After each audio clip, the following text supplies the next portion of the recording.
Welcome to BattleTech in the Morning with Captain Nips. I'm Captain Nips, and this is the newly updated BattleTech Backer Beta. And for those of you that are paying very close attention, you will notice that the multiplayer button is now live. Yes, ladies and gentlemen, Harebrained Schemes has, in their infinite wisdom, deemed it time to release the multiplayer part of the beta to the wider audience. No longer do you need to opt into the double secret multiplayer beta. It's simply there for you to take it and participate. Go play some multiplayer games. I tried this morning. There weren't any lobbies, so I'll try again at another time. Instead, today on BattleTech in the morning, I want to do a little bit of science. And it may take a couple of days to work all of this out of my system, so bear with me as I try and kind of suss things out. So one of the things that I really haven't poked at too deeply is the AI behaviors. I mean, clearly we've seen that the AI is kind of a potato at times. Sometimes it has flashes of brilliance. But I want to try and suss out why particular AI behaviors trigger, I guess, is where I'm going. And not knowing any of the coding behind it, and clearly all of the coding is probably changing for the final game. This is a bit of self-flagellation, but I have a curiosity. So I'm going to try and sate that curiosity. And you know how we sate curiosities on BattleTech in the morning with giant stompy robots. Welcome, Commander. So, my plan for today at least, and maybe the next couple of days, depending on how well this goes or if we learn anything from this, if we see anything from this, is to take a fixed lance of mechs, and I've chosen these particular mechs, and I'll get to that why in a minute. Quick Draw, Shadow, Hawk, Griffin, Centurion, and I'm going to rotate the pilot roster through and see if there's something we can't pick up from that. As for my own lance, I'm going to stay relatively fixed. I just picked a trio of quick draws and some pilots that aren't just crack shots, because felt like I needed to have a change of pace. The only interesting part of my lance is this little locust here with arc light piloting. Now this is a locust that is not technically legal per build rules, which should shock no one.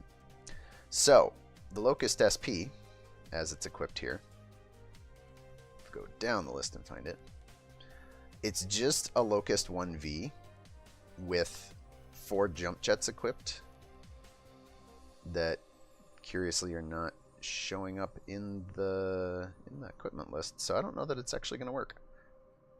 Oh, that's interesting. Oh, nope, there they are. Never mind. Scrolling down is your friend. So there's some jump jets. It makes the build illegal. It's over tonnage, but yeah, whatever. That's not the important part. This is just maneuverability's sake. The other important thing that I've done to the SP is I've gone into the game file and I've increased the spotter distance on it by a whole bunch. And what I'm hoping happens, assuming the game engine even supports it, is I'm going to put Arclight in a nice high spot where she can kind of just see the battlefield, and I want to watch what the AI does and see what kind of moves it's making before we get into the actual scrum, where you can clearly start to see where everyone is. Now, something that is probably important to note. I went trying to find if there was anything in the pilot files that could lend a clue as to why different behaviors happen during the game. Now, clearly the pilot skills cause a bit of behavioral changes. You know, if a pilot has multi-target, they're going to use multi-target. If a pilot has breaching shot, sometimes they use breaching shot. If they have sensor lock, there's a rare chance they will actually activate their sensor lock. So, you know, things like that are pretty obvious. But there are no other things in the pilot definition files that are obvious that lend toward explaining why they're behaving the way they are. There is, however, in a weird kind of sequence of events, a set of tags in the mech files that might lend some light, shed some light on why mechs behave a certain way. And it makes me wonder if it's more on the mech than the pilot. So, for instance, I picked these 4 mechs for the opponent's lance, specifically so that I could look at the tags. Now you'll notice there's some tags that are in common among all of them. Unit mech, unit heavier, unit medium, those are the weight classes of those mechs. Unit jump okay, if it's got jump jets. Unit ready, presumably to tell the game, yes, this mech is ready to be used. So some of those we can just ignore. And then unit release KS beta, that just lets us know that the Kickstarter backer beta actually is allowed to use those mechs. But there's a couple of ones in here that are more interesting. So for instance, the Quick Draw and the Griffin have unit indirect fire. So does that mean that mechs, pilots in those mechs will show a predilection for hanging back and firing indirectly? Question mark. There are also the Lance tags, Unit Lance Assassin, Unit Lance Support Vanguard, Unit Lance Tank. In tabletop, there are roles for battle mechs, and you can actually see those next. Unit role Brawler, Unit role Sniper. And it makes me wonder if, because of the build of the mech chassis, are they programmed to cooperate with the pilot and behave in a certain way because of the mech they're in, not necessarily because of the pilot. So with this in mind, and I may bring up this little image a few times to kind of refresh my memory, I want to see if we can figure out, is it all on the mech? Is it mostly on the mech? Is it mech and pilot? Is it pilot only, in which case, who knows, because we have no idea. We have no visibility to that. And then we're going to shoot some robots because, Commencing deployment. It's Stompy Robot time. Prepare for combat. Now, the other thing that I hinted at about the game engine allowing for things. The way the game normally works is that, your lance starts on one side of the map and their lance starts on the other side of the map. And until you actually got close enough to see each other, then the initiative track pops up. So something weird happens when Arclight, in her little Locust cheater mech with high visibility, happens to be on the field. She can see them, but we don't have sensor traces because I made sure not to fiddle with this, I think, the sensor visibility variable. So we're immediately onto initiative, but no initiative track for the bad guys. So I think we're actually, What do you need? I don't know. The game is in a weird spot because clearly we're not supposed to be able to see the enemy units at this point. Confirmed. But it thinks we can see the units because clearly we can see the units. Look, there they are, right in the distance.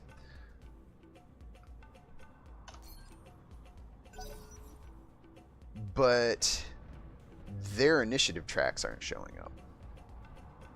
So there's Apex. I'm sorry, that's not Apex. That's Arclight and the Shadowhawk. I probably should have noted who was in what here. Well, regardless. We've got an idea. We've got mechs. They've moved down. They don't show up on the initiative track because weirdness. You have orders? And we're going to go start a fight down here. And I took all Brawler quick draws Yes, Commander. because of course.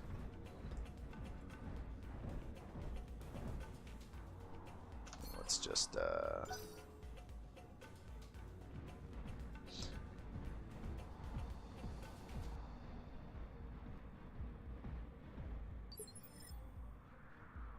What's so up, at least for this early first turn, on the move.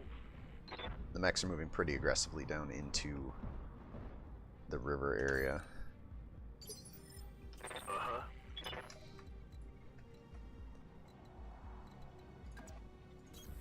Let's move.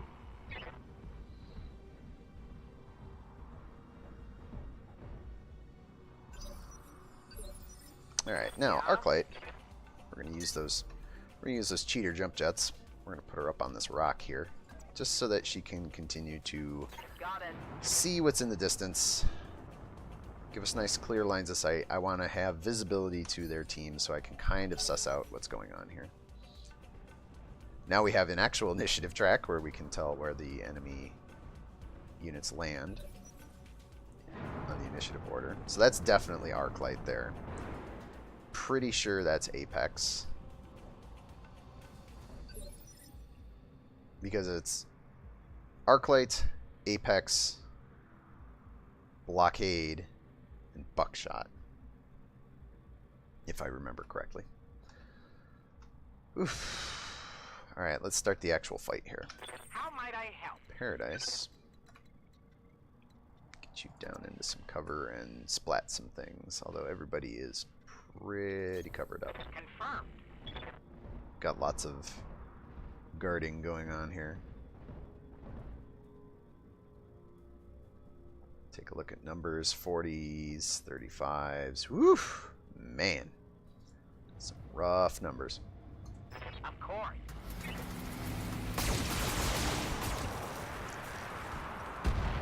One medium laser out of that entire barrage manages to hit the leg of that Shadowhawk.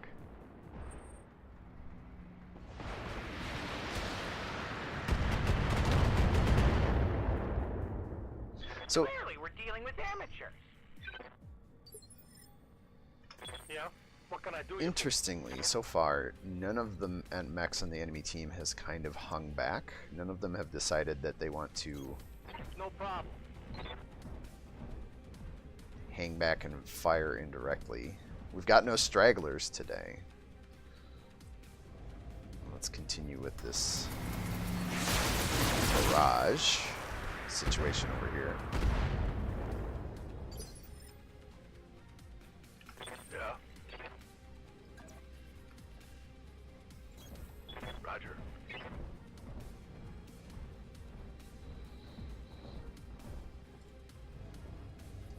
Let her rip.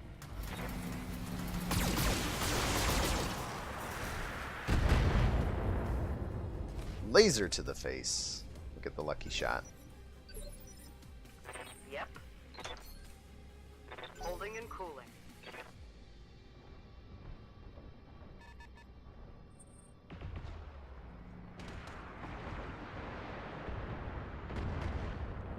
Now the Shadowhawk, I'm hit. according to my little handy chart here, is considered a brawler. So it makes sense that it's moving up. The Griffin, being a sniper, makes some sense that it has jumped back now that it has some friendly lines of fire, some friendly spotters. Wow, their targeting skills are not impressive. Alright, so since Yeah. the Shadowhawk over here wants to brawl, let's give it a brawl. Take some cooling here. Close the gap a touch so I can get things into optimum range. Light this guy up. Roger.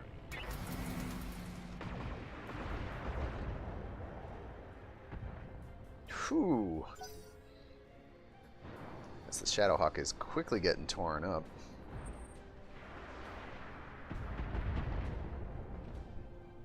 There's a hole in my armor. Now, interestingly, that quick draw on their team, which should be Buckshot, if we take a look at it again, the quick draw on the upper left, it's considered a brawler, also a lance assassin. It's tagged with indirect fire, but it hasn't really bothered to go down that road at the moment. Awaiting orders. And just to check it, it's not shut down, but it is overheating. So, let's see if we can force the issue over here. I understand.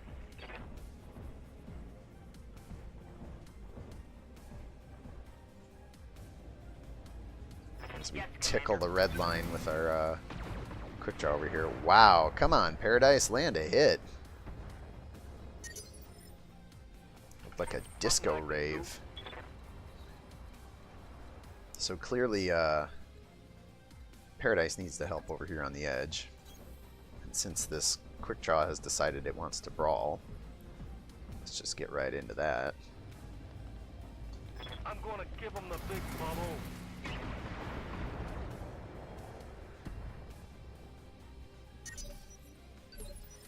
Alright, Arclight up here, still spotting for us. Letting us know what's going on.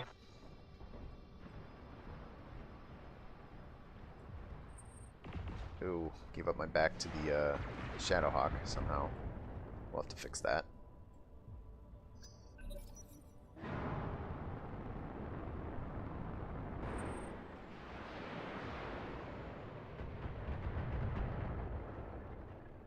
The Griffin continuing to kind of hang back and snipe a bit, which makes sense according to its role.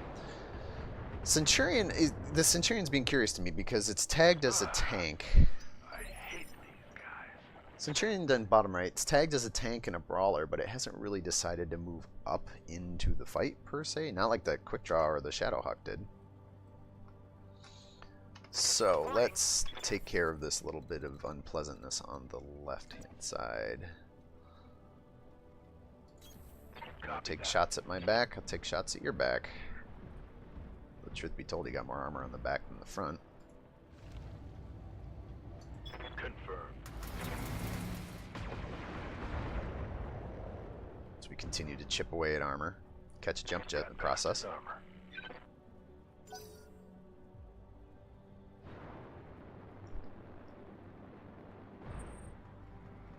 Meanwhile, this quick draw is being exceptionally aggressive.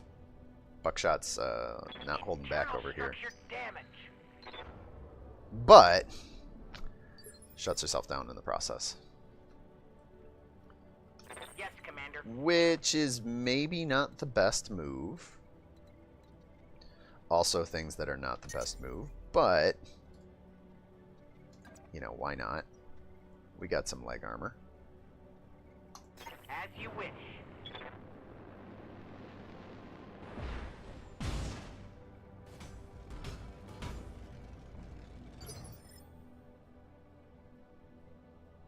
Also, Paradise happens to have Angel of Death, so you know, Yeah. that works out What can I do, you alright.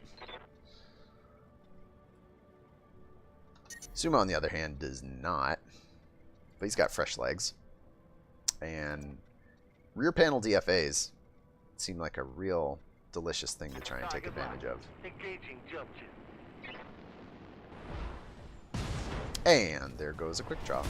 So what have we learned from this? Buckshot in a quick draw, which is technically tagged as a brawler with indirect fire, with the indirect fire tag. Pushed very hard, pushed very aggressively, which honestly is a little surprising to me. I honestly did not expect a push that aggressive, and that was aggressive to a fault because she jumped 2 or 3 times successively. Jumped to position. Let's see. So she jumped definitely twice over to here and then up onto the hill. But it was reckless to a fault. Yeah. Arclight will continue to provide overwatch. Let's see how the rest of this goes.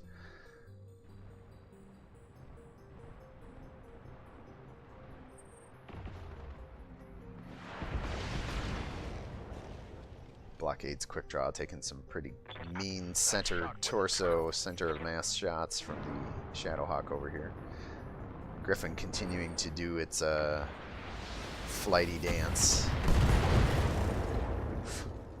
Reporting internal damage. But shutting down in the process. This is probably the most aggressive I've seen the AI play in a while, and I'm starting to wonder if it's because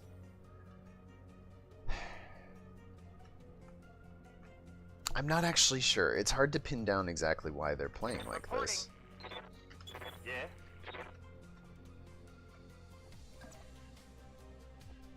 Literally can't hit that Griffin from here. So let's take this down into what seems to be a safe spot behind this rock right here. Just blow off some steam. Yes, Commander. Meanwhile, I'm gonna let Paradise with his Angel of Death just hit the lake. Really clear out some heat there. Aye, aye. Now, over here, against the aggressive push of the Shadowhawk,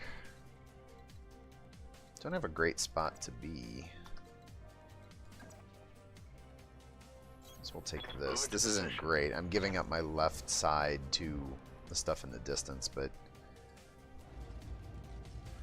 I could probably do more harm than good if I just focus on dueling this Shadowhawk and not worry about the stuff in the distance as we carve into its left side.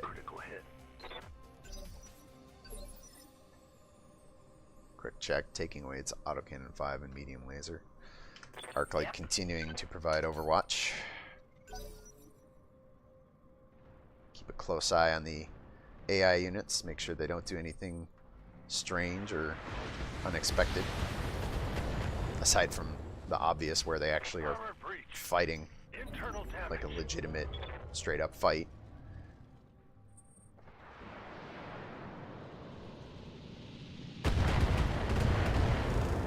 Taking some more hits to that left side from the Griffin. Griffin very intent on putting hits on blockade for some reason. Although it is sniping. And it was probably, arguably a better target than the two bulwarked, evading quick draws down in this area over here. Awaiting orders. Let's start with Sumo.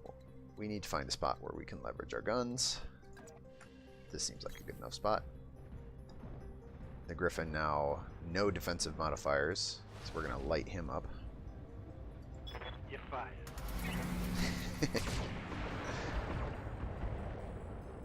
Lot of damage on that left torso. Wow. Sorry, dummy. Strong focus fire on that left torso. Yes, Commander. We can actually follow that up with a second salvo. If we take away the left torso of this Griffin, it takes away its LRM-10, I believe. Maybe I'm mistaken. Nope, this is the asymmetric build. Although all Griffins are a bit asymmetric, this one puts all its weapons on the right-hand side. Is there anything even in the left side? Nope, just jump jets. Ah, the shield arm build. Gotta love that.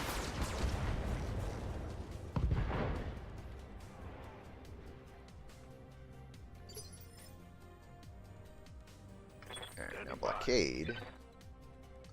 Really prefer if he not get shot again by that Griffin.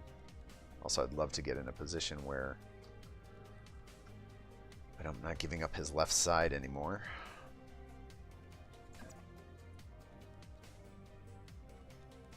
Roger. This is probably going to be too hot to be useful.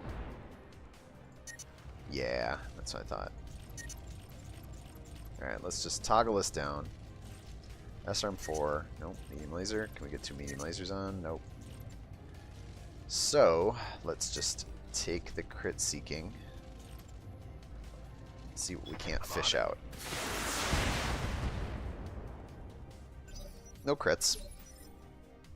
What do you need? Still watching from on high. Managing heat. Yes. Manage all of that no heat you're generating.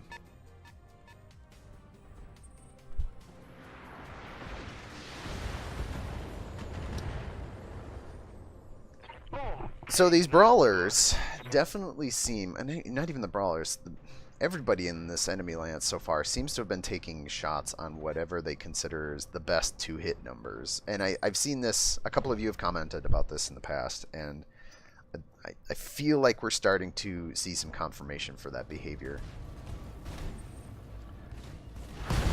As the Centurion comes in and starts to fulfill its duty as a tank, Centurion, also Brawler, gets in there and puts the hurt on the legs of Paradise's quick draw.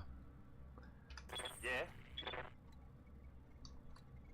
And since the enemy AI seems to be, at least for now, prioritizing 2-hit numbers over obvious good kill shots, you know, for instance, my 65 structure remaining quick draw over here, and giving up its back in the process. Yeah. Which, lordy, that's a bad decision. Confirmed. Let's see how much heat we've got left to give up and make shots on this guy. honestly not bad. 3 mediums and an SRM against an open rear with 56 structure left and no defensive modifiers. Roger. Well, some defensive modifiers.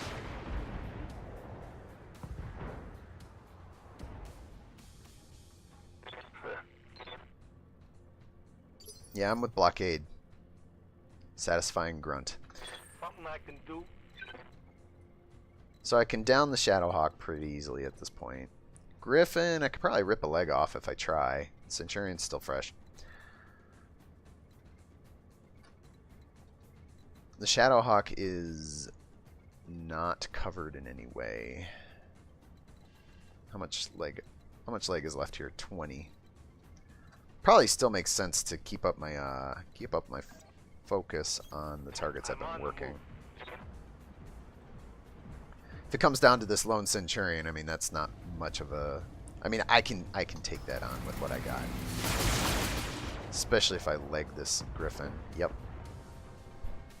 Get a pilot injury in the process, failing the seatbelt check. 71 structure left in the center torso of this Griffin. This fight has turned into such a furball at this point. It's kind of hard to tell. It's kind of hard to get a direct read on what the AI is thinking necessarily.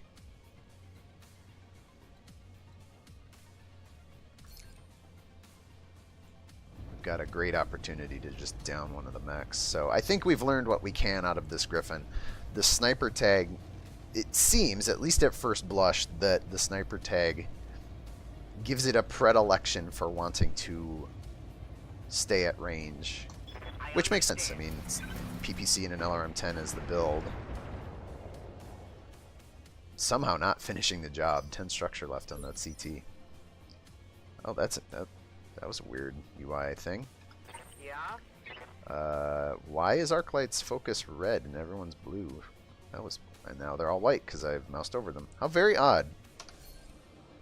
Holding and cooling.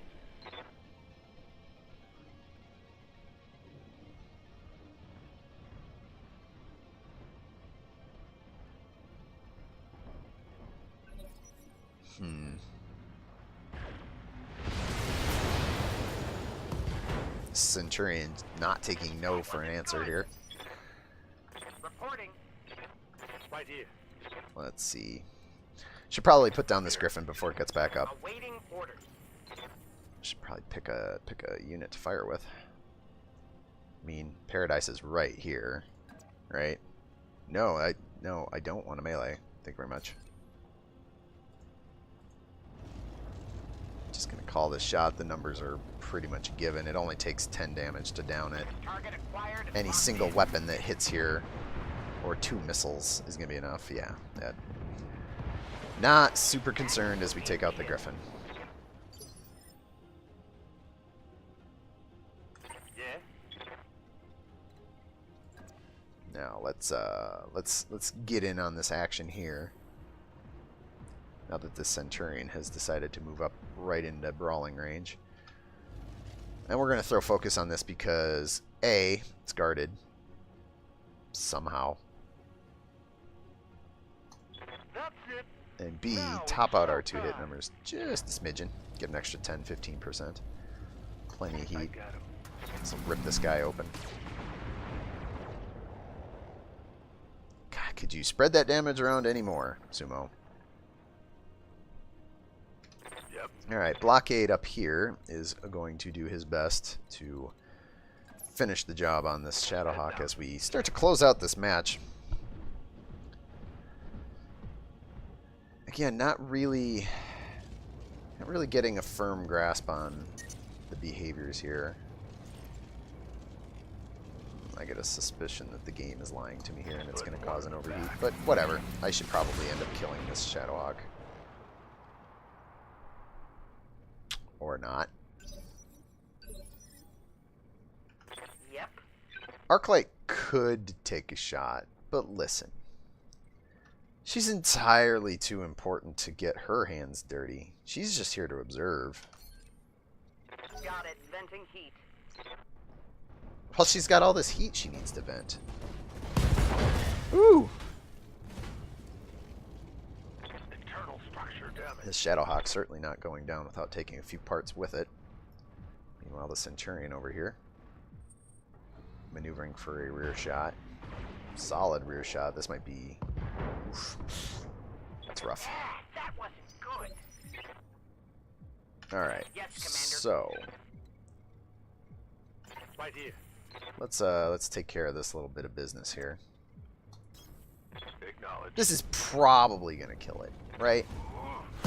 Yeah, there we go. Kick to the junk.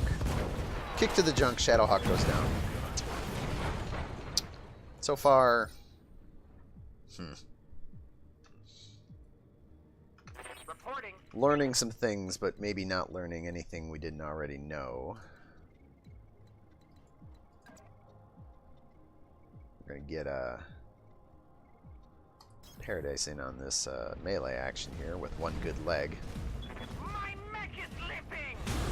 As he kicks the Centurion in the arm, throwing that... Critical hit. Actually, he braced himself on the right leg, which is broken, and threw a kick with the good leg. Something I can do. BattleTech, ladies and gentlemen. Doesn't always make sense, but it's always Aye, aye. fun to watch. Speaking of fun to watch, let's light this guy up. I know this is kind of his dead side, but Oh, you want? we've got all these guns and we've got all this cooling. Carving into that left torso, where we like to be. What do you need? Arclight continuing to file paperwork for me. Keeping detailed battle notes.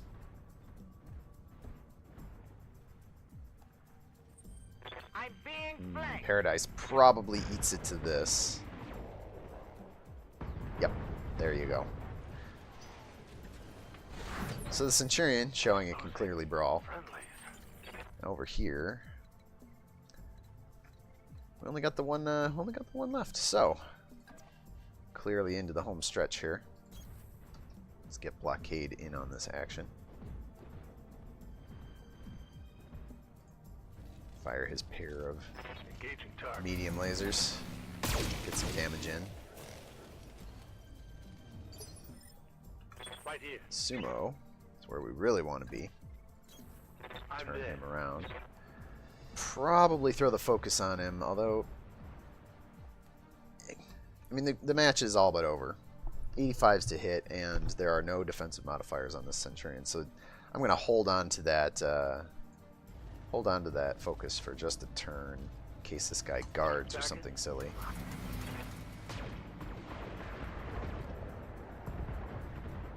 Taking out the right arm. Open up the center torso. 40 structure left in the CT.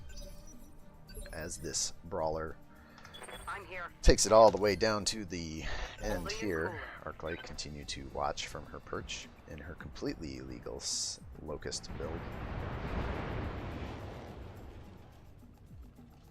Sumo getting lucky he doesn't lose a leg there. That's bad. Something I can do. Okay, I'm on it. Probably the last Okay, turn's worth of weapon now fire, we're so we'll going just go ahead and make this official You with some got it. focus.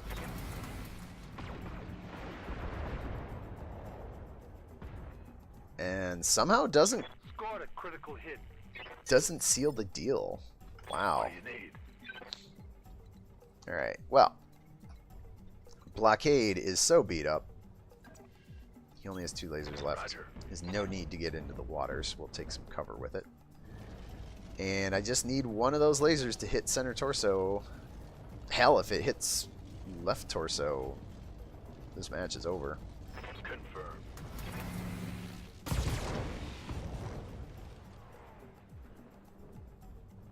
Curious. That didn't transfer as much damage to the center torso as I was expecting. Aye, aye. Managing heat.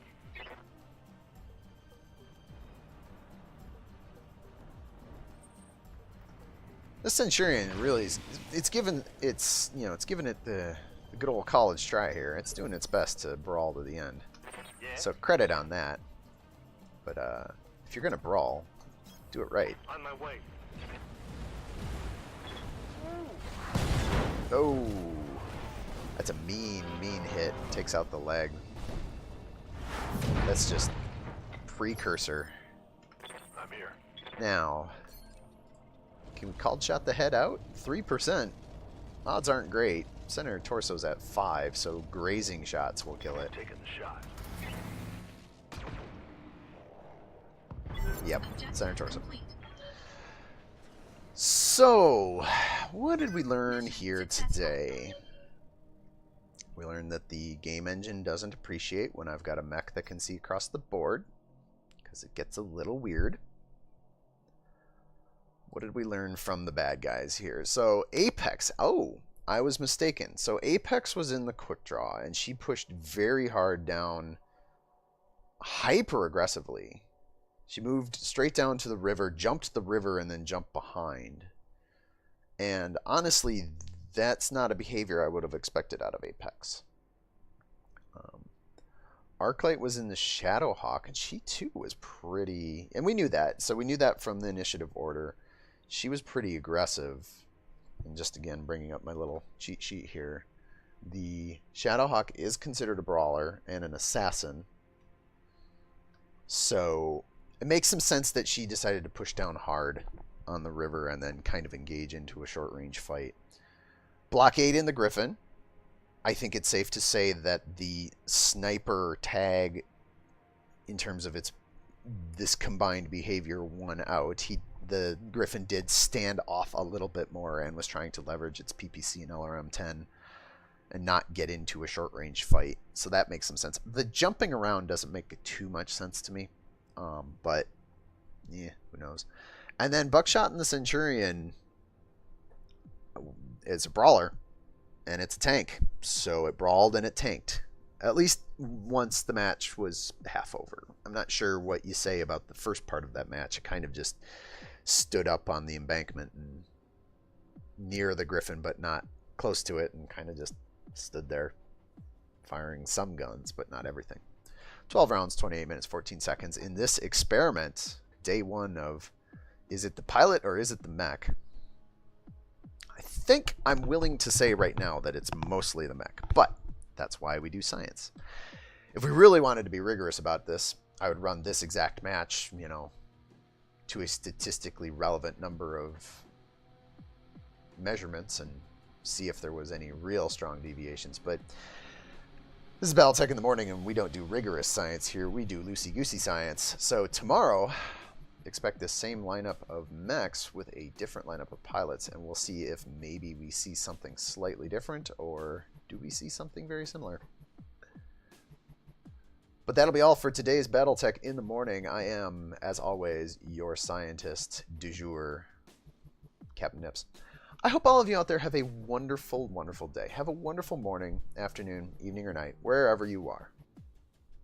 And I'll see all of you in the next video.